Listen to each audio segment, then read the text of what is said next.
Oke, marketeers kembali lagi dengan saya Sigit Kurniawan di acara trending sore kali ini, Trend and Marketing.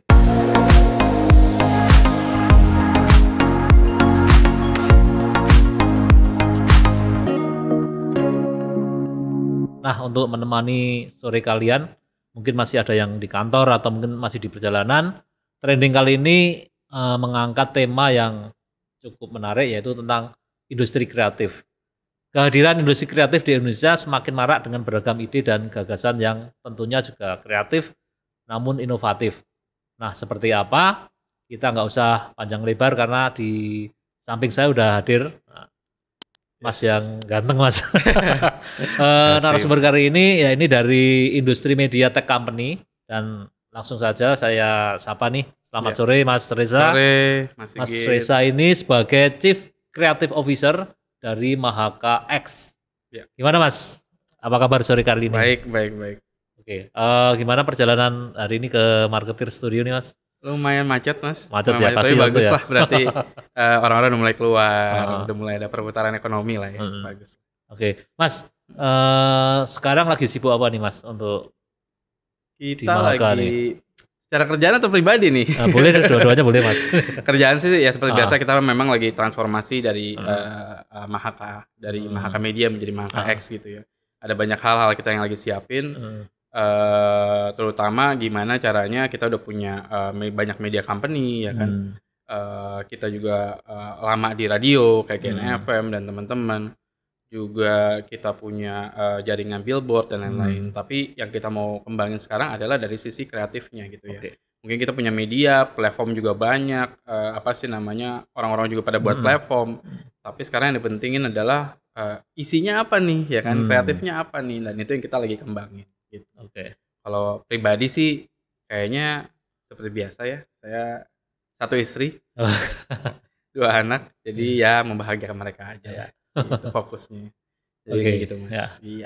Ya tadi sempat disinggung soal kreatif ya, bahwa sekarang lagi Mahaka X ini fokus di kreatif. Nah, ngomong-ngomong tentang industri nih Mas, kita langsung mulai aja nih Mas. Lanskap industri kreatif di Indonesia ini yang perlu di-highlight seperti apa sih Mas sejauh ini ya? Karena tentu mungkin akan ada perubahan nih atau transformasi dari yang sebelum pandemi ke pandemi. Ini pasti akan ada masa di mana industri kreatif ini berbenah. Berbenahnya itu seperti apa, menuju apa dan sebagainya. Silakan Mas. Sebenarnya kalau secara landscape industri kreatif di Indonesia, mungkin saya agak mundur dikit, jadi kenalin kayak apa sih persepsi kreatif di Indonesia gitu ya. Sebenarnya kalau dari segi umum nasional, sebenarnya kalau dari segi kreatif itu banyaknya tuh dilihatnya adalah dari segi art and craft, biasanya gitu ya, yang diekspor. Terus habis itu kalau misalnya pekerja-pekerja kreatif tuh banyak kan yang kerja-kerja di advertising misalnya, atau misalnya dari segi graphic design dan lain-lain. Padahal kita ngelihatnya sebenarnya industri kreatif itu gede banget nih, banyak gitu ya. Dan itu yang kita lagi mau coba olah nih, ternyata talent kita tuh, ternyata Indonesia tuh bukan hanya kaya akan kekayaan alam gitu ya, tapi juga sumber daya manusianya, karena kita berbeda-beda pulau nih, makanya talent kreatif itu tuh jauh lebih kreatif karena banyak bahasa dan segala macam, jadi banyak inspirasinya gitu ya. Nah, ini yang kalau yang terjadi di nasional ekonomi kreatif itu banyak kan diisi oleh art and craft dan lain-lain yang diekspor gitu ya. Dan nilainya bisa sampai 1.100 triliun bahkan ya. Tapi dari Mahaka X melihat ini tuh sebagai suatu opportunity juga gitu ya. Ini tuh yang nggak tertouch ini banyak gitu ya untuk industri kreatif gitu ya. Dan itu yang kita mau lihat gitu. Terutama dari segi yang banyak berkembang di beberapa tahun terakhir adalah creator juga ya. Jadi creator konten, juga creator film, creator juga art and craft juga banyak, masih banyak yang belum tersentuh gitu ya. Itu kenapa makanya Mahaka X akan melihat, oh kita udah punya media yang kuat, kita punya jaringan ekosistem yang cukup kuat gitu ya. Kenapa kita nggak support kreator-kreator ini gitu ya. Jadi kita tidak hanya mau di lanskap industri kreatif ini tidak hanya untuk mensupport mungkin perusahaan-perusahaan dan lain-lain, tapi juga kreator-kreatornya. Justru itu yang menjadi penting dan kayaknya bisa jadi tulang punggung Indonesia juga gitu ya. Nah itu yang kita mau fokusin, gimana caranya individual kreatif ini yang punya ide bagus, punya ide besar gitu ya, tapi mau eksekusinya bingung, aduh modalnya dari mana, ininya nanti exposure-nya gimana, itu butuh uang juga dan segala macam gitu. Nah kita sebagai Mahaka X kita akan coba untuk dukung dengan ekosistem yang kita ada, nggak cuma ekosistem kita juga, partner-partner kita untuk bisa bertemu dengan kreator-kreator yang kreatif ini, dan kita bisa support gitu. Jadi Itu yang menjadi kita lihat lanskap industrinya gimana dan gimana Mahaka X akan fokus ke arah mana gitu ya. Gitu. Oke Mas, sebelum masuk lebih dalam nih soal industri kreatif. Dulu kan Mahaka X belum ada X-nya, itu belum kan ada X-nya, Mahaka Media. Nah, bisa cerita nih Mas, kayaknya ada proses transformasi ya. Kita akan kenalan dulu dengan Mahaka X nih. Bisa ceritakan nggak Mas, kenapa X? Oke. Jadi sebenarnya kalau saya mundur dikit sebenarnya dari Mahaka Media kan sebenarnya dari tahun 92 ya. 92. Dan banyak yang kita pertama kali buka Republika, terus mulai ke radio, dan akhirnya kita ke platform juga Noise gitu ya. Tapi sekarang kita ngelihatnya sebenarnya dari sisi Mahaka X sendiri, X itu sebenarnya experience sebenarnya.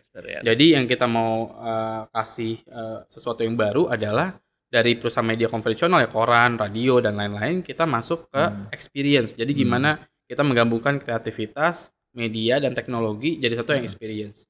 Karena kalau teman-teman lihat mungkin banyak trending-trending di media massa kan, ke depannya itu bakal VR dan lain-lain. Sebenarnya inti-intinya tuh bukan masalah itunya, tapi customer experience-nya, CX lah kita nyebutnya. Nah itu yang kita jadi dasar kenapa jadi Mahaka Media, jadi Mahaka X gitu ya. Karena X-nya itu experience, dan kita memang mau ngebangun sesuatu yang tadinya cuma media aja, tapi sekarang ada value added-nya nih. Kita mau ciptakan dari media kita, dari teknologi kita, dan kreativitas kita jadi sebuah experience gitu. Nah itu yang mendasari Mahaka X ini. Makanya dari bisnis unit misalnya kayak radio kan, akhirnya ada yang kita buat lagi Noise, terus habis itu di bidang-bidang lain juga advertising dan segala macam kita coba ubah juga gitu ya. Jadi itu yang kita lagi coba pasang puzzle-nya nih gitu kan. Makanya yang pertama kali kita buat adalah perusahaan kreatif sendiri namanya Creative Intel yang ini akan fokus menciptakan, kita sebutnya intellectual properties lah gitu ya. Jadi intellectual properties maksudnya ide yang sebenarnya dihakiin gitu ya. Kita daftarin ke haki gitu ya. Dan ini yang kita mau coba buat adalah, makanya kita buat Museum Patah Hati itu sekarang ada di Cilax. Mungkin kalau teman-teman belum datang bisa datang. Itu adalah satu experience yang benar-benar kita buat, tidak hanya art installation tapi juga ada konteks yang memang lagi dibicarakan sosial media, yaitu dengan tema patah hati gitu ya. Jadi itu yang kita coba gabungin dan memberikan contoh untuk mungkin kreator-kreator kreatif di sana, bahwa kreativitas tidak hanya sekedar lukisan mungkin dan lain-lain, tapi ini juga di luar film ini juga sesuatu yang baru yang mereka bisa garap dan kita bisa support juga gitu ya. Jadi saya rasa itu yang jadi transformasi sekarang, yang kita fokus kepada tidak hanya medianya atau platformnya, tapi juga konten atau isinya gitu ya, apa. Itu yang kita coba buat. Gitu. Oke, menarik. Nangkep Mas. Berarti X ini kan experience ya.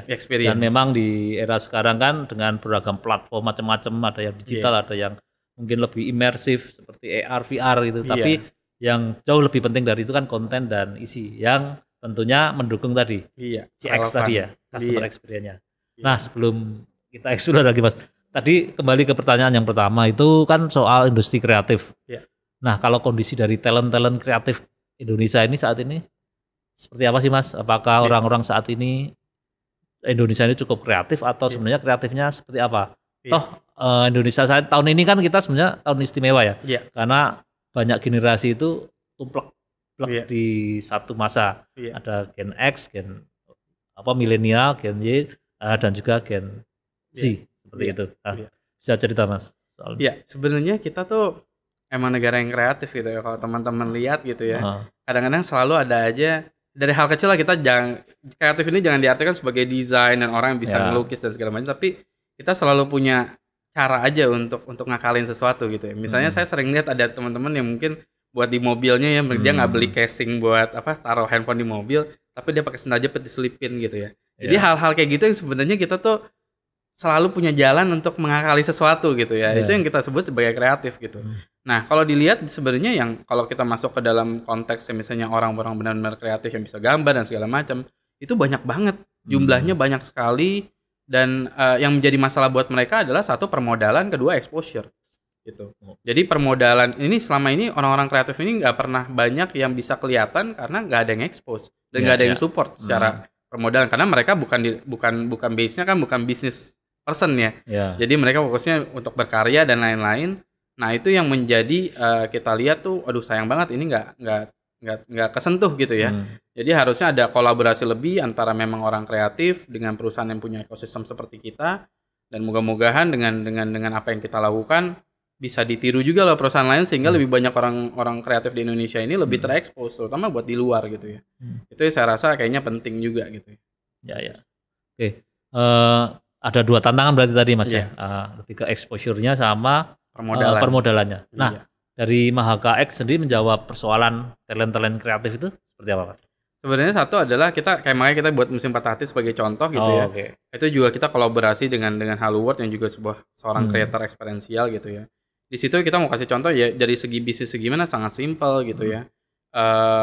Kita juga dari segi permodalan dan juga dari segi ekosistem juga mendukung supaya exposure-nya gede. Kalau teman-teman lihat itu di Museum Patah Hati jadi juga memang dibicarain di mana-mana dan segala macam dan bisa dibilang influencer dan selebriti yang memang teman-teman kita gitu ya. Kita juga nggak melakukan namanya konten berbayar dan lain-lain gitu ya. Jadi itu yang kita lihat maksudnya dari segi exposure, dari segi permodalan kita bisa support gitu ya. Dan juga mengangkat si creator ini supaya lebih dikenal juga gitu ya. Dan juga maksudnya banyak orang mungkin punya ide A B C D tapi eksekusinya nggak tahu gimana. Nah, itu yang kita coba support lah. Oke. Berarti tetap ini ya Mahaka X tetap ingin relevan dengan kebutuhan para talent kreatif. Iya. Jadi dari segi apa sih namanya mereka nggak usah mikirin maksudnya modal dan segala macam, idenya itu udah menjual, kita yang bantu semuanya. Ya, tadi saya dengar yang soal Museum Patah Hati ya. Ini kan menarik ya. Karena kan biasanya museum kan ada museum layang-layang, ada museum wayang, museum mungkin mobil kuno, museum kereta api, tapi ini Museum Patah Hati ini kan menarik, sesuatu yang menarik. Nah, sebelum kita bahas soal Patah Hati nih Mas. Boleh ngiklan dulu nggak? Iya, boleh dong. Oke, jadi karena boleh. Nah, jadi kita itu nanti di September kita akan ada acara Marketeers Hangout di mana itu menjadi ajang para insan-insan kreatif di Indonesia untuk berkumpul dan saling berbagi inspirasi dari seniman, dari konten kreator, dari brand, dari macam-macam. Dan jangan lewatkan acara ini hanya di Marketeers Hangout pada tanggal 18 September di Ciputra Artpreneur. Seperti apa kita tonton iklannya berikut ini.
Oke Mas.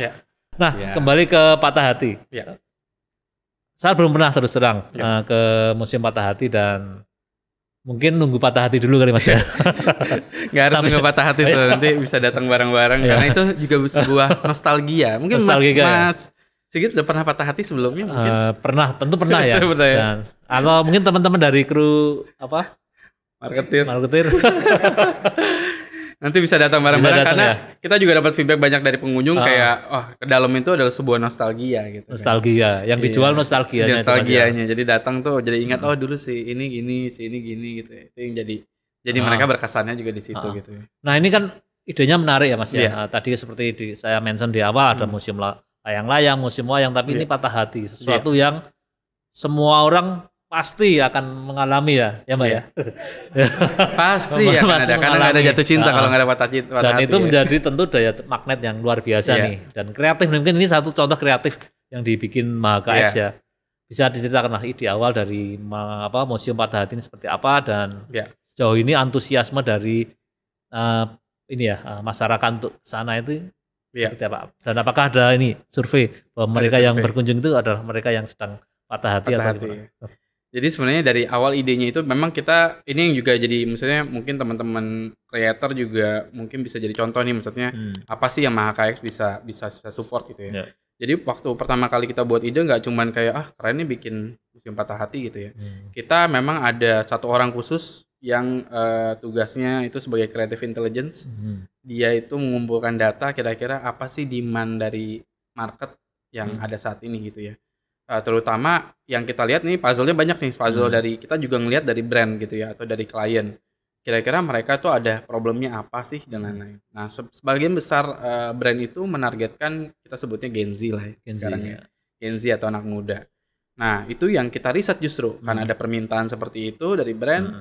Kita riset kira-kira apa sih yang paling dekat dengan anak muda gitu ya. Ada 3 sebenarnya. Satu adalah cinta-cintaan, kedua tuh sports, ketiga tuh lebih hobi-hobi yang lain, tapi jaraknya jauh. Jadi antara dua nih, antara sports atau cinta-cintaan. Ketika ngeliat cinta-cintaan, kita riset lagi nih, ternyata Indonesia dari segi lagu aja 50 lagu cinta di Indonesia itu tahun terakhir kemarin itu hampir setengahnya lebih tuh yang top semua lagu patah hati gitu. Nggak tahu kenapa Indonesia mungkin gak suka lagu-lagu seneng jadinya sekarang. Kalau lihat lagu mungkin kita bandingin 20 tahun lalu ya, 2000-an ya, banyak tuh lagu-lagu yang riang gitu ya, yang cepat temponya. Tapi kalau udah sekarang ini semua banyak kan slow semua tuh. Jadi itu yang kita lihat, ternyata dari data dari radio dan segala macam itu lagu patah hati terus gitu. Jadi kita lihat, kayaknya opportunity-nya bukan justru di hari cinta-cintaan, tapi patah hatinya tuh. Nah, itu terbentuklah si Museum Patah Hati itu. Sebenarnya patah hati ini nanti turunannya banyak gitu ya. Ada konser dan segala macam. Tapi yang kita lihat, yang unik dulu adalah kita buat Museum Patah Hati. Karena gunanya adalah kita nggak mau fokus ke sedihnya, tapi kesedihan orang-orang itu ditinggalkan di museum ini. Jadi di museum ini nanti ada tempat buat nanggalin naroin kisah patah hati dia yang lama, supaya itu ditinggalin di situ terus move on gitu. Jadi memang konsepnya seperti itu ya. Jadi lebih ke dalamnya juga nggak semua sedih-sedih, tapi menyenangkan lah istilahnya gitu. Jadi kita buat museum seperti itu dan kemudian dikawinin dengan brand gitu ya. Brand saat ini juga yang seperti biasa mereka lakukan, misalnya iklan di digital dan segala macam. Tapi sebenarnya yang sekarang ini kurang adalah bagaimana memberikan pengalaman brand dengan konteks yang relevan dengan orang gitu ya. Kalau iklan kan kita menggunakan konteks yang memang menurut kita cocok gitu ya. Tapi kalau ini adalah patah hati, memang orang semua udah cocok gitu ya, brand sehingga tap in di konteks ini, sehingga pengalaman itu lebih orang bisa rasain gitu ya. Itulah yang kita lakukan, mengkawinkan apa yang konteks yang relevan dengan brand, sehingga kenapa harus ada brand, sehingga nanti tiket buat publiknya juga jauh lebih murah gitu gitunya. Karena yang kita buat ini juga kalau teman-teman bisa rasain nih, kalau mungkin pergi ke experiential lain dan lain-lain, kita juga maksudnya mau supaya ini menjadi pilihan juga. Dan juga bisa menjadi inspirasi buat yang teman-teman yang juga buat experiential, sehingga kita benchmarknya semakin naik lagi gitu. Jadi itu sih yang kita lakukan yang Museum Patah Hati gitu ya. Jadi kurang lebih background-nya gitu Mas. Menarik banget ya. Nanti mungkin teman-teman bisa bikin juga museum sakit hati. Bisa, atau apalah yang jadi. Dan dari banyak banget sebenarnya posting-posting gitu ya, jadi ingat biasanya komen-komen tuh di sosial media kita. Ingat ditikung teman sendiri, diselingkuhin, apa segala macam. Tapi orang pada akhirnya di situ ada perosotan juga dan lain-lain, jadi fun aja gitu ya. Dan itu yang kita lihat jadinya, maksudnya yang tadi awalnya memang waktu kita riset, jangan-jangan takutnya Museum Patah Hati jadi terlalu sedih ya dan segala macam. Tapi ternyata ya memang dengan experience yang kita buat, orang terakhir-terakhir itu seneng gitu kan. Plus juga orang-orang jadi merasa bahwa patah hati ini sesuatu yang setelah di-share jadi melegakan gitu. Gitu sih. Tapi yang paling penting dari konsep itu kan tetap kembali ke customer experience-nya ya Mas. Iya, customer experience-nya itu yang tadi bisa tap in dengan brand, dengan audiensnya, dan itu mungkin bagian dari mungkin strategi monetisasi juga ya Mas ya. Iya. Tetap bahwa akhirnya mengkonekkan antara brand dengan customernya. Itu yang mungkin insight yang menarik yang bisa teman-teman dari brand misalnya yang nonton di sini ya, bahwa ide kreatif itu bisa macam-macam. Salah satunya seperti yang sudah inisiasi oleh Mahaka X dengan Museum Patah Hati tadi. Dan ini bisa menjadi sebenarnya inisiatif kita yang istilahnya online to offline dan offline to online. Karena ketika ini kan offline orang bisa ngerasain, tapi sebenarnya orang posting gitu. Karena orang kita ajak orang supaya mau ngomong pasti foto di situ. Karena banyak spot-spot unik kan. Jadi pas dia foto segala macam, ya tanpa dia sadari sebenarnya ada brandnya belakangnya gitu kan. Nah itu yang kita juga jadi exposure juga kan buat brand dan lain-lain. Itu yang memang kita emang konsepin dari awal supaya sebuah ide kreatif dan bisa juga membantu brand, tapi juga nggak buat experience-nya jadi sangat komersial sekali gitu ya. Jadi tetap orang bisa rasain gitu. Ya. Mas, terkait dengan proses kreatif nih, kebetulan kan kita ditonton oleh banyak orang brand juga nih Mas, lumayan ya. Lu orang brand. Enggak, dalam arti mereka mungkin bisa belajar juga nih proses kreatif, mungkin dari bagaimana ide kreatif itu diwujudkan. Dari sisi dream nih.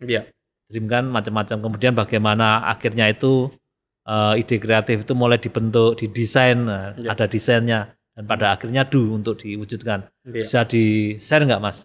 Kira-kira proses kreatif yang saat ini yang mungkin bisa dilakukan brand dari ide kreatif, mencari ide kreatif sampai eksekusinya seperti apa mungkin bisa? Ya, sebenarnya kalau dari kita prinsipalnya tuh selalu mencari apa yang matters buat konsumen sebenarnya. Itu dulu, karena kita bisa ngomongin, maksudnya saya juga dulu di iklan kan, kita buat iklan TV, tapi biasanya kita membuat sesuatu tuh yang lucu, tapi ternyata jokes internal gitu ya, sehingga konsumen nggak ngerasa gitu kan.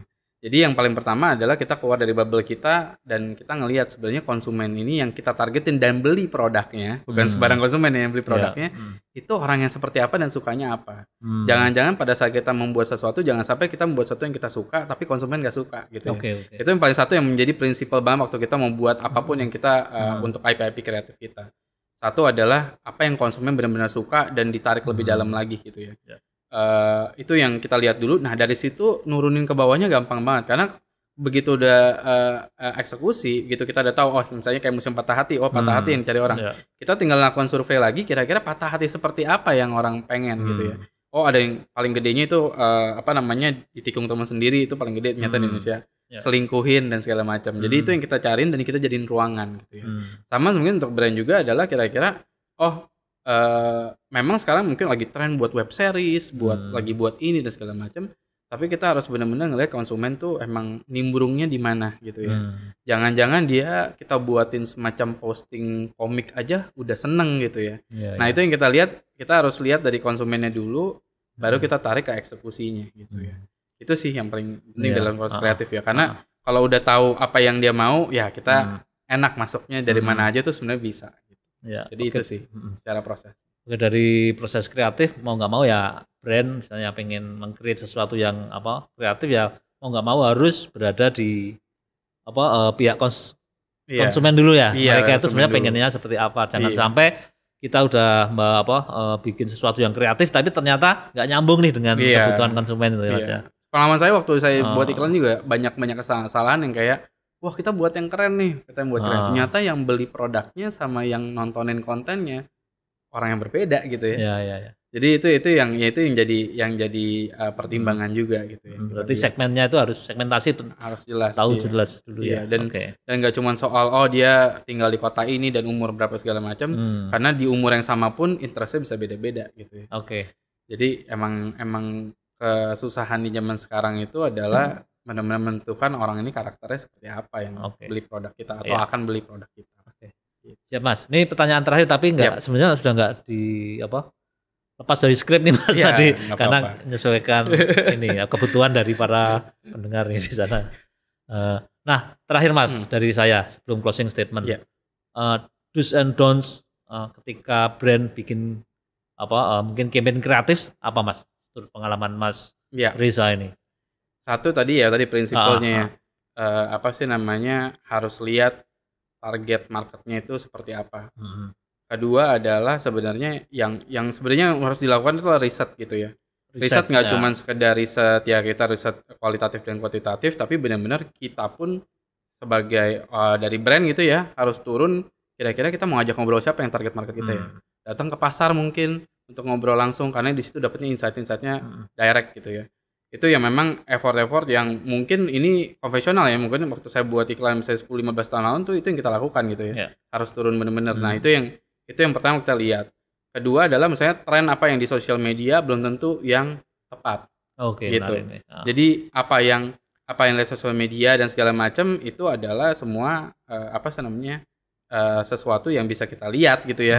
Tapi belum tentu faktanya itu gitu ya. Berarti terkait dengan sosial media, social media listening ini perlu dilihat lagi, dianalisis lagi. Karena biasa ada juga analisa misalnya di sosial media banyak kan laki-laki nih misalnya gitu kan. Ternyata memang kan kalau misalnya digital itu atau mesin itu kan input output. Jadi apa yang diinput itu yang keluar gitu kan ya. Jadi kalau kita lihat ini ternyata cewek-cewek sukanya ini ya karena diinputnya begitu gitu kan. Jadi itu yang kita mesti lihat juga dan mesti peka juga. Jangan-jangan ini bukan faktanya tapi apa yang diinput gitu ya.